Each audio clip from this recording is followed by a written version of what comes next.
What's up, guys? Clay with EKNIVES.com. Check it out. It's Halloween 2023, so what better way to do that than with some orange knives from Microtech and Heretic. This is the Weathered Orange Makura. This was the Blade Show special for 2023 in Utah.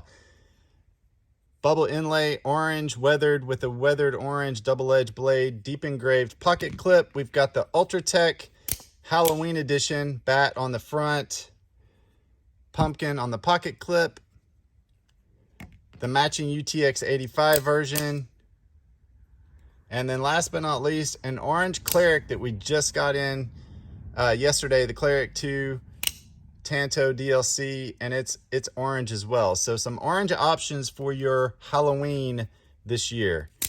This Makura is by far my favorite. I love this color orange. It's really cool. It's very Tennessee orange, which is, I'm a huge Tennessee fan, so I'm digging this one. Well done, Microtech. So this is the Halloween edition OTFs from Microtech and Heretic. EKNIVES.com, guys. Thanks so much, and have a nice day.